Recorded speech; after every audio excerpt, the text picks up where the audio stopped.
We are in the midst of a pandemic that none of us have experienced before. But at OU Medicine, we believe we're uniquely positioned to respond to this crisis and the surge in patients we expect.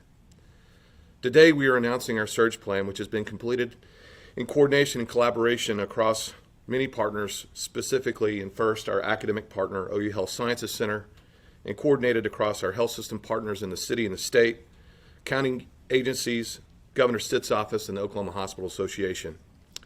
Our surge plan was developed in 4 phases, which will allow us to scale when additional needs arise.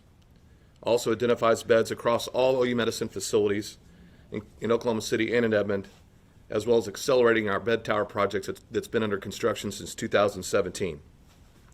I'd like to hand it over to Chris Gose, President of OU Medical Center, to talk about the first phases of our surge.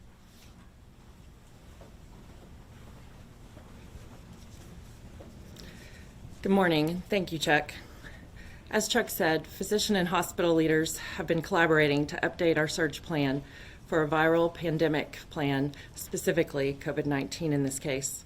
The 4 phases of our surge plan make strategic use of space across several existing OU Medicine facilities, as well as space on 3 floors of the new patient tower.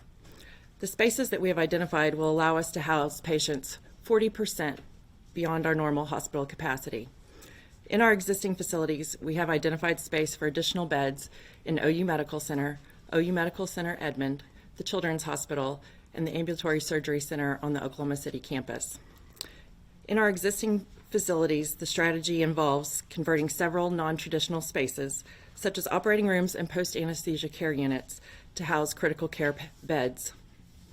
In addition, the Children's Hospital will admit adult patients ages 18 up to 26, with some exceptions, as well as accepting pediatric patients transfers from other Oklahoma hospitals in order to open up capacity for critical care beds across the region and within OU Medical Center, and to provide the best care for the pediatric population during this difficult time. The public has been very supportive of the information articulated by public health experts, our public officials, and infectious disease experts. Please stay home if you can, and practice social distancing. Unfortunately, for the most ill of COVID-19 patients, treatment and care becomes an inpatient hospital stay. The way the virus works, it affects a patient's respiratory status. Intensive care beds become key in managing the treatment of a COVID-19 patient.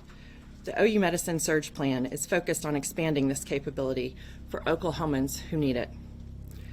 At OU Medicine, we have an in-house CLIA certified lab, which is the highest quality of laboratory testing. Because of this capability, we are able to quickly achieve the most precise test currently available within 1 hour. This allows us to quickly determine if a patient with COVID-19 symptoms does in fact have the virus, and to isolate them and begin our treatment protocols. It also allows patients who need other types of care to be quickly determined to be COVID-19 negative. This capability was also factored into our surge plan. At OU Medicine, we hope to not have to activate this plan today or in the future, but have planned diligently if our community needs it. I'll turn it back to Chuck.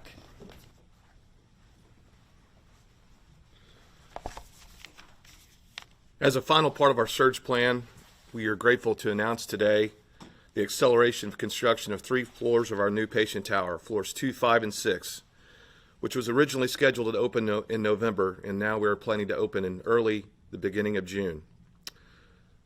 Floors 5 and 6 are the ICUs that will take care of those patients that require that level of care, with the potential to double bed those patients to create capacity of up to 144 patients. Floor 2 will provide additional patient beds requiring acute care, but not as critically ill as ICU level patients. By opening these floors of the tower, OU Medicine will be adding up to 174 new beds to our capacity. The accelerated availability of this tower represents critical infrastructure for Oklahoma as we take on COVID-19 as a state. We believe that Oklahomans will greatly benefit from this, as complex needs will arise. After the peak of COVID-19, we will need these new beds for the patients that had to postpone elective care because of the pandemic, and will also be able to prepare us in the event there's another surge later this year. Between the new patient tower floors and the spaces maximized across OU Medicine facilities, we will now have a total of 421 ICU beds and 285 available med-surg beds at our peak capacity. We will still have beds reserved for patients not facing COVID-19, but are facing trauma, cancer, and other critical conditions. We felt it was critical to accelerate this project to activate all assets possible to fight this pandemic. We want to thank Congressman Tom Cole, Congresswoman Kendra Horn, Senators Inhofe and Langford, Governor Stitt, other state officials for making sure this project received the support and attention we needed. We also want to thank Turner Construction to rise to this challenge and come up with a plan to do something incredible in 60 days.